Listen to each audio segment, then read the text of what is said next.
Welcome to the Tennis.com podcast. I'm your host, Nina Pantic. My usual co-host, Irina Falcone, is absent for this episode as she works on her comeback to the Pro Tour. Our special guest is Brett Haber. Haber and I caught up in L.A. We talked about how he got his start in the broadcasting industry. Haber has worked as a broadcaster for over 30 years, and he's going on 8 years at Tennis Channel. He has covered the Olympics, football, basketball, golf, and of course, tennis. He's also the MC of the Newport Hall of Fame induction ceremony. Brett started in the 1990s at ESPN Sports Center, and he has a lot of lessons to tell us about confidence. Let's get into that interview. All right, Brett Haber, welcome to the Tennis.com podcast. Hi, Nina. I am so glad to have you here. Thank you. I'm so glad that you and I could get together outside of a gas station. You know what? That was a unique experience, and I think we should maybe explain it a little bit. So I will just say that at the end of the Miami tournament this year, I took you and Chanda out to dinner, and I was looking for a place to go in Miami, and I asked Wertheim, and he goes, dude, I've got the spot. There's a gas station not far from Coconut Grove, and I know that sounds weird, but it's like a tapas place, and it's a gas station, a convenience store during the day, but if you go in the back, it's like a secret speakeasy thing. And I was like, really? And I went, and it was it good? It was amazing. Right? But it was a gas station, and getting that email was unusual. It felt weird. Nina, we've only known each other about a year, but if you've gotten to know anything about me, unusual is kind of standard operating procedure. And that's why we're here. We want to talk about Brett Haber, the famous broadcaster. My first thought is broadcaster and sportscaster, tennis guru, football guru. What do you refer to yourself as? I don't refer to myself. I find people who refer to themselves are generally narcissistic maniacs. I'm obviously joking around. You can come to tennis broadcasting from two sides of the coin, right? You can either be one of our color analysts and be a former player or coach, or someone who's walked in the shoes of the people that we're covering, or you can be a professional broadcaster. And that's the side that I come from as a host play-by-play, and I go back to having been a broadcaster since I was 16. Was my first gig on a kids show on NBC, and then through some local stations, through a few years anchoring SportsCenter at ESPN, and that's where I had my first. I was the tennis correspondent there. That in addition to doing SportsCenter, I traveled around and did some of the news of the day stuff at the Slams, and then it just grew from there, kind of in a parallel universe to my other stuff that I was doing in life. When did you know you wanted to be in broadcast? Yeah, I kind of always did. And I think if you asked a lot of guys who do what I do, they all have similar takes on the story of being at home and watching games and being sort of a sports fan in general, and then taking your hairbrush and mock, calling a game in your bedroom or calling one into a tape recorder. And I did that growing up in New York City. I was a huge Rangers fan and a Yankees fan, and I would score the games at home. And I was such a nuts Rangers and Knicks fan that my friends and I would watch the games on TV every night. And I lived on the east side of Manhattan. And whenever a Ranger or a Knick would get hurt, they would get taken to Lenox Hill Hospital, which is on 77th Street between 3rd and Lex. And so if a player got hurt badly enough to where they had to go to the hospital to get x-rays, my friends and I, about 5 or 6 of us, would jump on our bikes and try to beat the ambulance from Madison Square Garden to the hospital, because every once in a while the player in question would take their jersey off and give it to a kid. And I have at home somewhere in a box Rayo Ruotsalainen's jersey, number 29, from when he broke his collarbone and had to get right. So that was our deal. Every night we were riding the bikes up the east side to try to get to Lenox Hill before the ambulance. That's incredible. That's so, get a hobby, right? I mean, if you were doing that now, that would be weird. But as a child, that showed that you had the motivation and the drive and the passion. It meant I was a sports fan geek like everybody else. And I lucked out in a couple of ways. And the first one was that I ended up winning. Winning is probably the wrong word, but they had a talent search for a kid reporter in my school. And there was a show on NBC in the mid-'80s called Main Street. And it was hosted by Bryant Gumbel. And it was a kid's version or they sort of framed it as a kid's version of 60 Minutes. And so it was a magazine show with 3 stories per hour. The correspondents were kids, and the stories were aimed at kids. And the producers came through my school, and they went to a communications class that I was in. And I wouldn't for a minute represent that I had any kind of skill set when I was 15 or 16 years old. They literally were, and I went to public school, looking for a kid who could put 3 sentences together without drooling on himself. And that was a low bar, and I cleared that bar, and they picked me out of this thing. And so I was on this show when I was 16, and that was my first taste of what real broadcasting was like. And it was a real, like, I was a kid and didn't know what I was doing, but the producers were real, and the camera people were real, and the writers and editors were real, and I got a sniff of that, and I never wanted to do anything else. But it sounds like you had a passion for a lot of sports. How did you get sucked into the tennis? Yeah, I mean, it's a good question. I grew up in New York, so I grew up going to the Open, and I grew up later in my high school and college years sneaking into the Open. In 1991, which was my senior year in college, I guess I had graduated because the Open is August, September, so I was back home in New York. And at that time, this is before Arthur Ashe Stadium was built, so Armstrong was the main stadium, and the way it was oriented, the catering kitchen for the kitchen that cooked all the food for the luxury suites, the back doors of that kitchen opened up onto Flushing Meadows Park. And so when the catering chefs wanted to take a cigarette break, they would go out the back door, and they'd lean, and the doors would be open. And you learned after a while that if you brought a $20 bill around the back through Flushing Meadows Park, you could slide a 20 to an enterprising catering chef on a smoke break, and they'd let you in through the kitchen, and then you could just fend for yourself and get into the stadium. And that's how I got into the 91 Connors Krickstein match, and I was there for all 5 sets of that. And it, to this day, is the most captivating sporting event, any sport that I've ever been to. And I felt like I knew those people that I was sitting next to, who I'd never met before, but we'd been through the war together of that great match, which, of course, was replayed in every rain delay for the next 20 years. So is it safe to say the U.S. Open is one of your favorite places to cover? So it certainly has the most nostalgia for me, having grown up in New York City. I would say that every one of the slams has its own flavor, right? You know, New York is, you got to want it, right? You got to want it as a player. You got to want it as a fan. You got to deal with the traffic and the commute out to Queens, and you got to deal with the noise, and you got to deal with the smells from the burger grills that are going off, and you got to deal with everything. And like, I think only players who have a personality that can kind of gel with that end up winning for the most part. I think Marin Cilic was a counterexample. He's kind of a very low-key, mellow, subdued guy who somehow conquered New York. But so I love the energy of New York because I'm a New Yorker at heart. I think if you pressed me, I love Australia because, I think everybody's always in a good mood in Australia. It's the beginning of the year. Happy slam. Nobody's lost yet. It's beautiful weather in the middle of our winter. And I also, I love Paris. I speak decent French, not fluent, but kind of pseudo-conversational.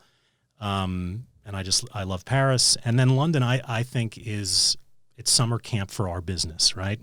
Everybody who's in the village has coffee and breakfast at the same 5 places in the village in the morning. Everybody sees each other, players, coaches, media, agents, girlfriends, wives, boyfriends, husbands, and it's like, oh, hi, how are you? And if you're into having a sense of community in this sport, I like that feel of kind of riding the bike through Wimbledon Village and seeing everybody. That's fun. So I didn't really answer your question. I said all 4 of them. That's okay. I think you can say whatever you want on this podcast. It sounds though like you had a very natural progression into your career at a young age, and it sounds like you have the dream job. Are there any parts of the gig that you have that are not fun, that are hard, and that you hate? So none of it I hate. And I would be cautious about saying that any of it's hard, because I think there are people who have hard jobs that if I ever said that I had a hard job would roll their eyes at me so hard that they would roll back in their head. I don't have a hard job, but I also think, in all seriousness, that anybody who has ambition and wants to achieve a certain level in any profession, not media exclusively, puts in a level of work that allows them to try to distinguish themselves. So I don't think being a broadcaster is hard in the classic sense of that word, but I think people who excel at it do a level of preparation that can be time-consuming and arduous, maybe is a better word than hard. And so I try to be the guy that is the most prepared, and I take that really seriously because I didn't play the game at a high level. I mean, I play the game now, but I didn't play it professionally. I didn't play it in college. I didn't play it at a high level. But think about who I sit next to every day. I sit next to Jim Courier and Lindsay Davenport and Martina Navratilova and Tracy Austin and Paul Annacone and Mark Knowles and James Blake and on down the line to our roster of analysts. And I take very seriously what they do and the responsibility that I have to be the conduit between them and our viewers. And so if I'm going to get the privilege of that chair, I better be prepared. I better ask them the right question. I better be able to fill in the gaps. They're going to tell us how and why. I better be ready with who, what, where, and when, and the right question to sort of spur them to give the best answer that they can give. And I take that super seriously.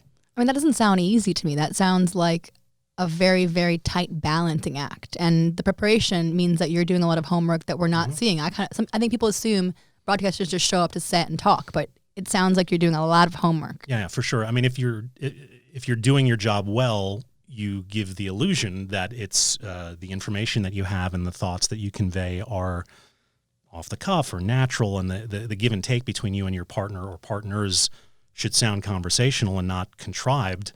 But for sure, yeah. I mean, I have a database that I've created, which is now up to probably between 400 and 500 players that I used to update on sort of a quarterly basis before the slams, maybe before Indian Wells. And I've decided that it's now easier to do a half hour to an hour of work every day, 365 days a year, and update every result of every match into my database of players. So when I get to a tournament, I'm ready for whoever might play. And then I'm constantly creating new files in that database for obviously up and coming players. And I try to, have that at my fingertips. And I guess the discipline is doing all the research and being prepared, and then keeping the gun in the holster and having the discipline to only use 2 or 3% of what you have until it becomes relevant. Because the tennis on television, it's not radio, it's television. The pictures speak volumes. So I think younger broadcasters, and certainly I was guilty of this earlier in my play-by-play career, make the mistake of feeling compelled to use what they prepare. And that's a mistake. And trying to prove that you're the smartest person in the room is a lose-lose. You do that over time. And I have learned and had really good teachers and people who help me discipline myself to this day. And, learning when to use it, when to keep it in the bag, and when one thing is relevant and another thing isn't, I think it is a big part of doing it right. Hello, listeners. You're listening to the Tennis.com podcast with special guest Brett Haber. Brett has a bunch of stories to tell us about how he got his start in the broadcasting world. Keep listening. Did you have a first big break, a memorable moment where you thought, hey, you know what? I've made it. I know you started as a teen, so there was a lot of winning early on. We talked about you winning that contest, but was there a day where you thought, hey, man, this is good. I've got it? So I don't think you ask Rafa, right? Rafa says, when I remember an interview we had with him on Tennis Channel. I think it was back in 2014. When did you realize you were great? And Rafa said, I haven't. And obviously Rafa is one of the most self-effacing, sort of humble champions, and his work ethic is predicated on, I don't know if it's an insecurity or just sort of a need to feel constantly prepared. So no, I don't know that I ever made it, or that, I feel happy that I am where I am, and I feel lucky to do this for a living. Getting to SportsCenter was a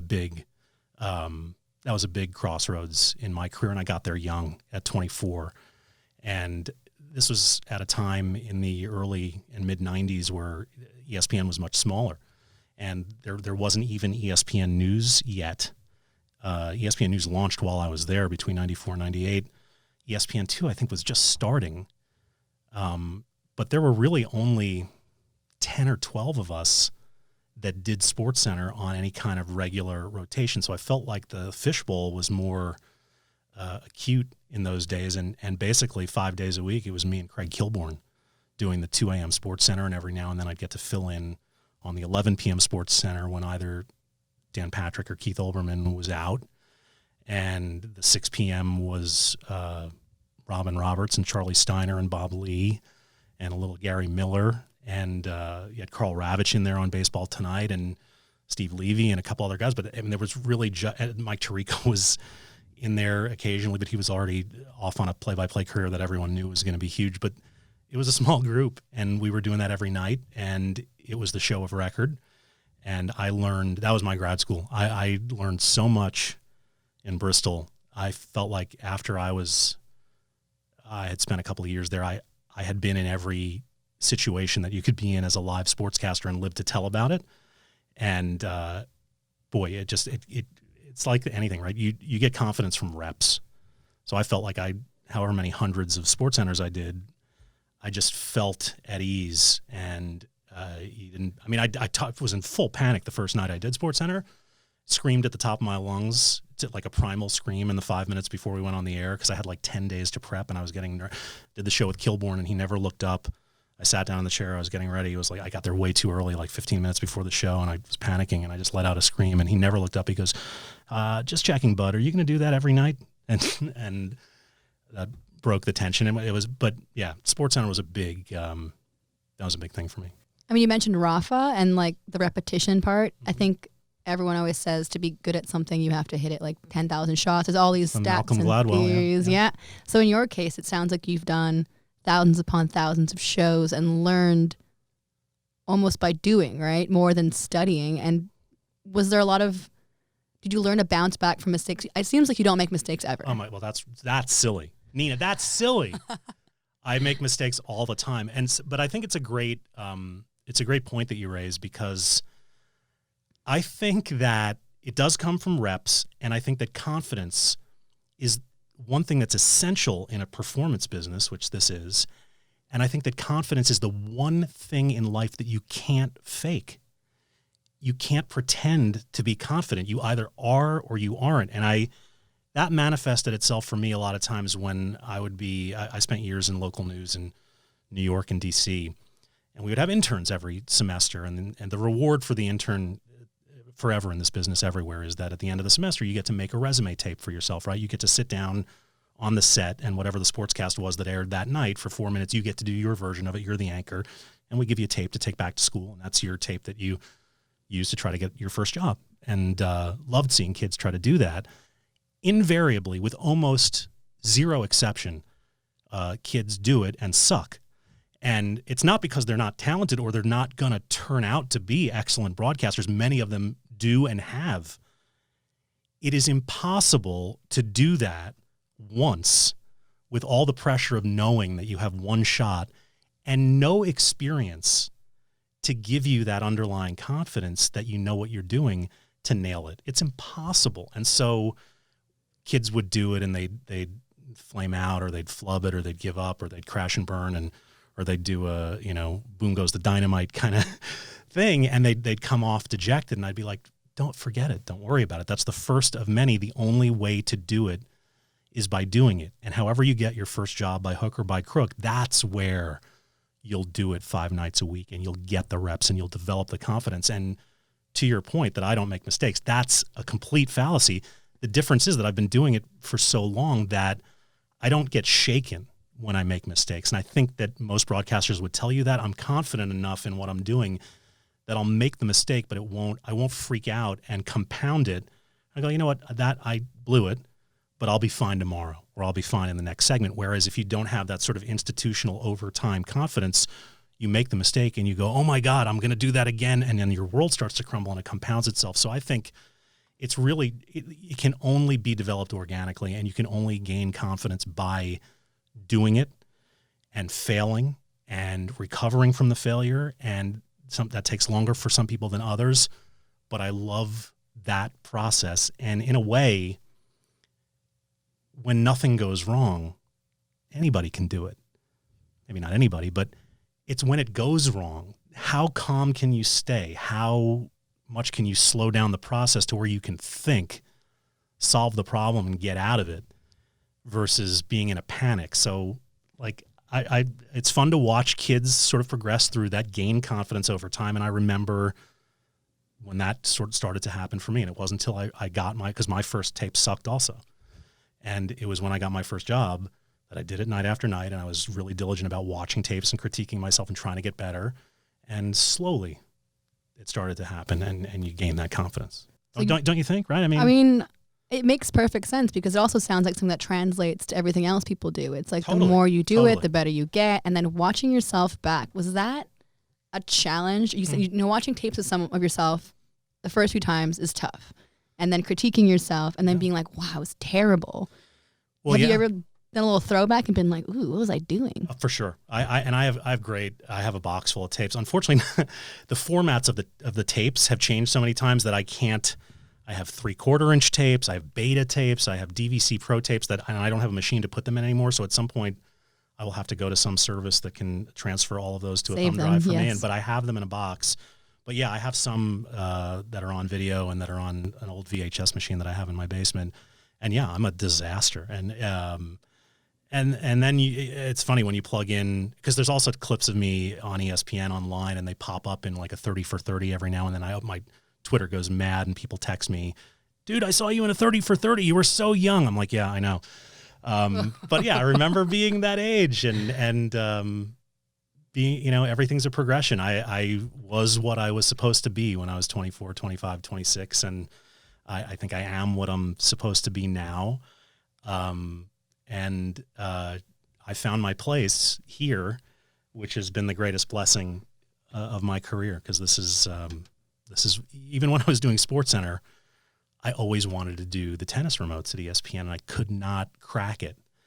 And, I did a couple of ESPN International shows with people, but and so this is what I always, even though every kid that does sports wants to do SportsCenter, I was doing SportsCenter and wanted to do this. Is there anything left that you want to do? Oh my God, yeah, of course. There's more? I mean, it sounds like you're... What, am I dead already, Nina? I mean, that's it? The ambition's over? I'm that close? I mean, do I look that close to the grave? You look great. You look great. I wasn't fishing for that, but I have ambitions. I mean, I would really like to host some sort of podcast that aired on the international version of Tennis Channel. I always thought about that as, a destination. Mm-hmm. I look at TC Live as sort of a midway point. But if I could do in a small room on the second floor of a building in Culver City with a yellow placard on an easel, a podcast with two people. Sorry. Just wanted to see how long. I wasn't sure how long you go on for. I was going to let you keep going. Thanks. No, I mean, it's funny. I want to see where we're going. I mean, I do the Olympics for NBC, which was a huge thrill, especially the first time I did it in 2012 when the tennis was at Wimbledon, and to do play-by-play there for the first time. And then in 2016, I hosted the coverage.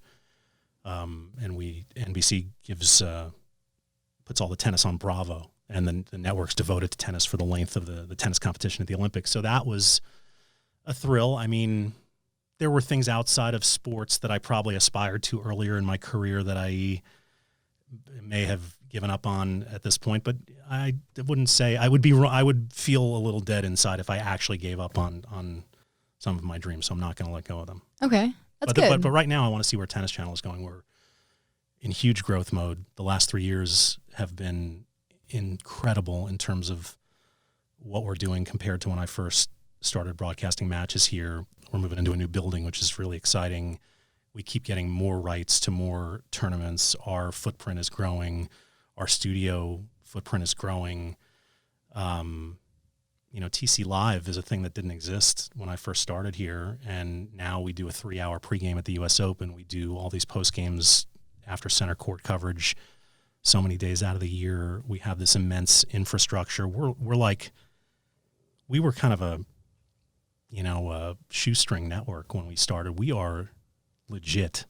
This is walk around this place, look at the editors, look at the screeners, look at the production facility. This is a real network with close to 70 million subscribers and a huge fan base. And I think that we take very seriously, right, being the caretakers of this sport in television 365 days a year. And I think viewers are starting to catch on to that and have the muscle memory now of tuning into us when it matters for our sport. I'm really proud to be a part of that. I mean, as you should be, as we all are. But you also dabble in playing tennis, right? Oh my God, please. What is your USPTR NTPR rating? I'm a crap player, but I will tell you that I am currently. I'm glad you didn't have the camera rolling when I walked in here. I am limping this week because I tore 2 ligaments in my ankle last Tuesday taking a lesson. Playing tennis. Did you full fall? Oh yeah. I mean, I went over on the ankle. Hey, I get to tell a tennis war story. I was taking a lesson back home in D.C. I live in Maryland. And I was running out to my forehand for a running forehand, and I went to plant my right foot to plant and hit it. And my right ankle just totally went over. And it felt to me, I don't know, we don't have a replay. It felt like it went 90 degrees over. I felt it pop. And it was the second most painful thing I've ever felt in my life. And I went to, the next day I went to see my orthopedist. I've had a few surgeries, and I tore 2 ligaments, which is, by the way, that's, maybe I'm over dramatizing. Every time you sprain your ankle, it's a degree of tearing your ligaments. So I can I'll show you the picture. It's black and blue. You saw the Bigfoot photo? It is a Bigfoot. It's pretty cool. It's Bigfoot. Right? Yeah, no, that's Sasquatch kind of foot. Can I ask what the most painful one is then? Is that inappropriate? God, it's a story that my friends know. I had a thing called compartment syndrome in my right leg 7 years ago. It's a thing where your leg swells up. I tore my calf playing volleyball. You play volleyball too? No, I was just on vacation playing beach volleyball in Mexico. I don't play volleyball.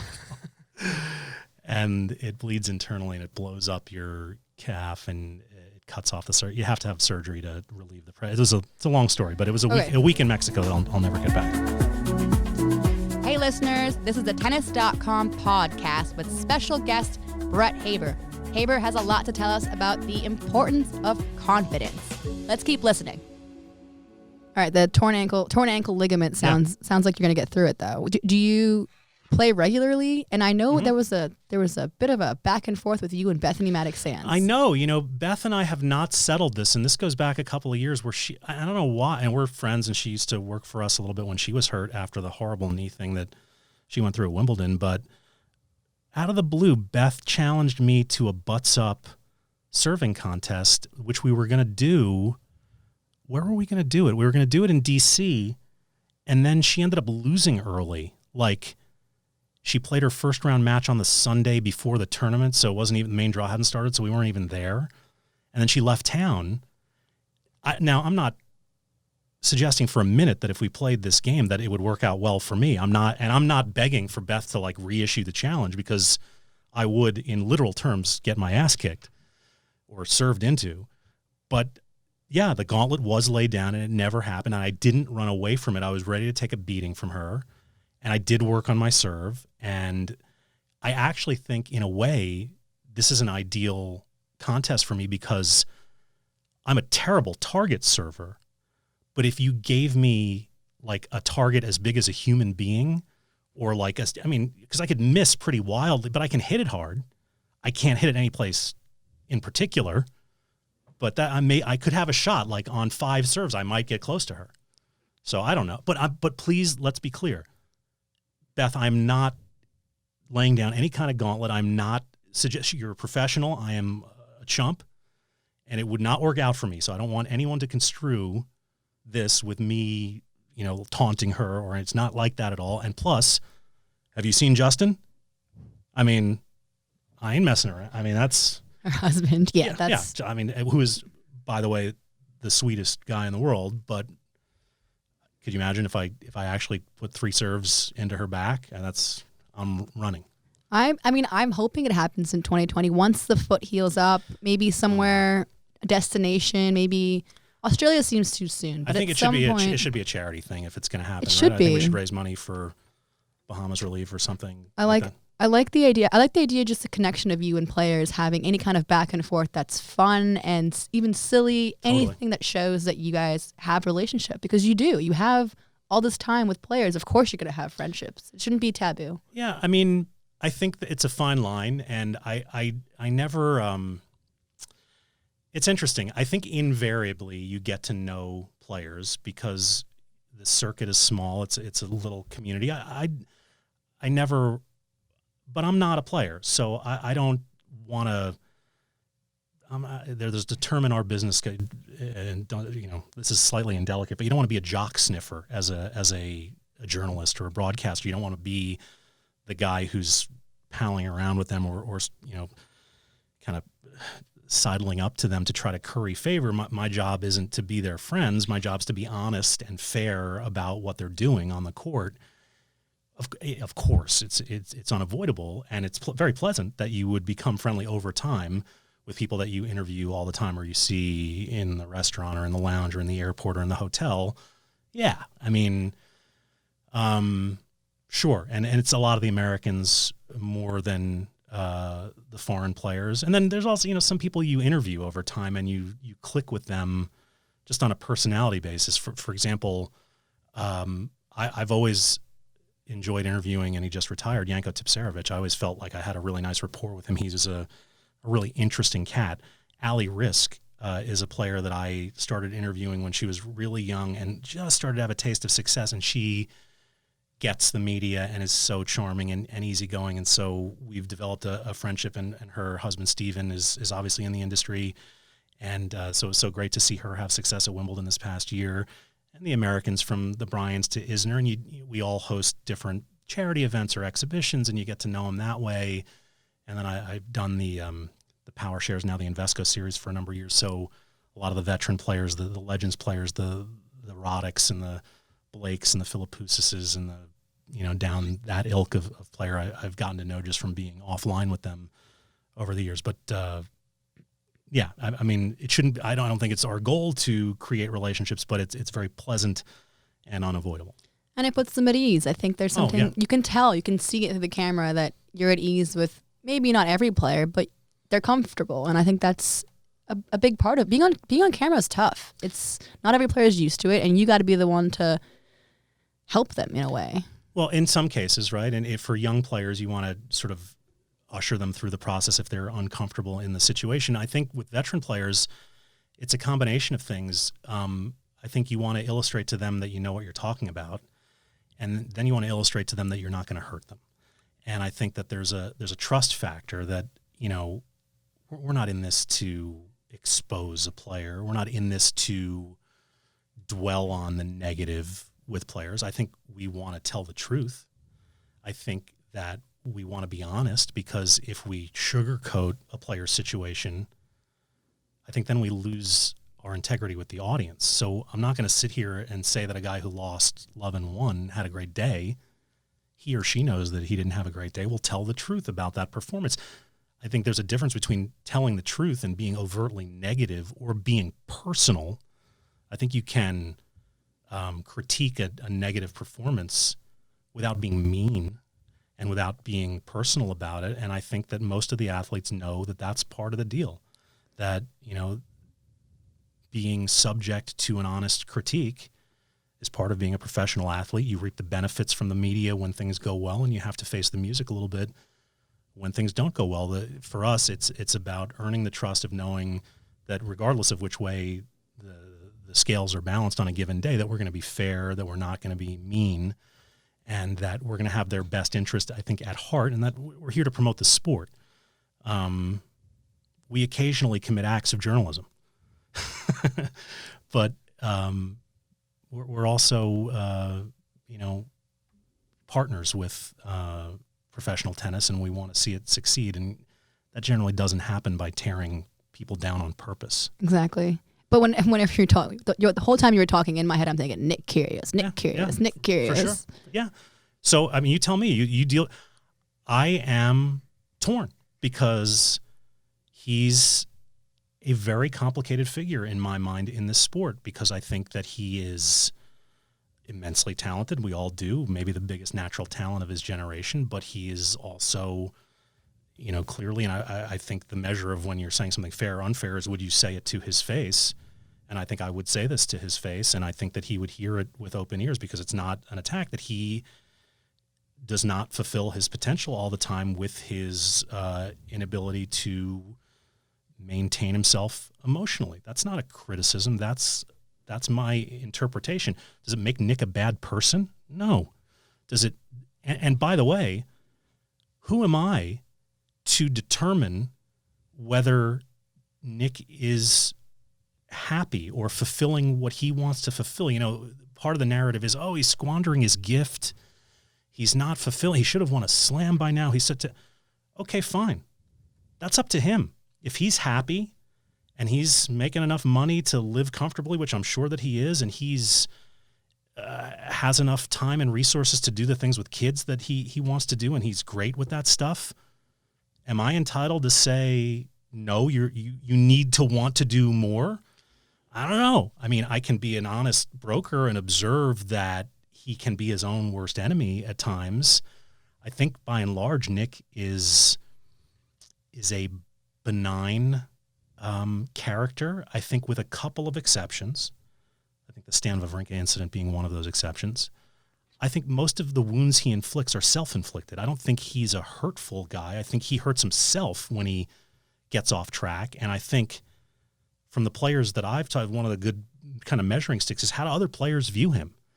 Now, I know he has beef with some players, and stuff with Rafa has happened and stuff. I think he's pretty well liked in the locker room from what I've heard and from people that I've talked to. So I think that's a good measuring stick. If his contemporaries like him, then maybe he's a decent guy who's either misunderstood or hasn't matured enough emotionally to be the best version of himself yet. And yeah, he clowns and he acts a fool, and he does things that I think probably in retrospect he sometimes regrets. I don't think he's a bad person. I don't think if we critique that fairly, that he has the grounds to criticize us if we're being honest, but not personal. And I think if we sugarcoat it too much and say, Nick's the greatest thing in the... And then the audience goes, wait a minute, I saw him act a fool at this match. You guys aren't being honest. So I think we have to walk that line of telling the truth, but not being so hurtful that we alienate the players. And I think there's a line there. And I think if Nick is on, I think Nick's a fair bloke. Right? He's a fair dinkum guy, as they say. What do you say when he comes back and says, what do you know about tennis? You can't play. It's your job. But so it's your job to watch and cover. I can't play. But it's you're the broadcaster. I'm not trying to play. You can't say nothing. He's entitled to his opinion. If I, and by the way, we all make mistakes and we say stuff that maybe I think that it's okay. And I don't think that Nick is the kind of guy that lashes out at everyone who has something to say with it. If it's well thought out and not personal, Nick knows who Nick is. I don't think Nick's under any delusions that I think he's very honest, and he knows that he's not prepared to have a coach at this stage in his life, and he knows that he needs to be emotionally more buttoned up, and these aren't things that would come as a shock to Nick. He's a thoughtful guy. I think that I've not walked a mile in his shoes. I don't really know the family situation that he comes from and what pressures might originate from that. I don't know what it's like to walk around the world as a famous athlete with the expectations of a nation on my shoulders. I don't know what it's like to have the media hyper scrutinize everything I do. So no, I haven't walked in his shoes. I do know that I think he makes it worse for himself sometimes, but I also know that there are few hotter tickets in this sport than a Nick Kyrgios match. And when he plays, I want to watch him. So yeah. I just, I think as long as he gives us the room to be fair in talking about him, I think that we're inclined to treat him fairly. I mean, that's all I ever want to do. I just, that's period, full stop. All right. Period, full stop. Period, full stop is maybe where we're going to stop this episode. Wait, but there's... was there more you want to talk? I mean, I guess no. Was there anything else you wanted to cover? No, I mean, I'm here for you. I'm just concerned about the traffic on La Cienega going back to It's not my problem. Where are you staying? Nearby. Oh, okay. Yeah. Oh, yeah, you don't want to give that information out. Oh, God forbid. No, All right. I'm super happy to talk with you, Nina.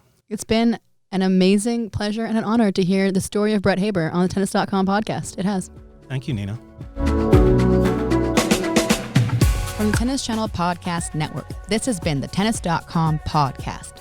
Be sure to subscribe to stay caught up. We're available on Apple Podcasts, Spotify, and every major listening app, as well as tennis.com/podcasts. You can also see the videos of our episodes on Tennis Channel's YouTube page and tennis.com's Facebook page. We're your hosts, Nina Pantic and Irina Falcone. We'd like to thank our team, editor and audio designer and video editor Christina Koseva, producers Alexa March and Sean O'Malley, and executive producers Shelby Coleman, Kyle Einhorn, and Andy Chu.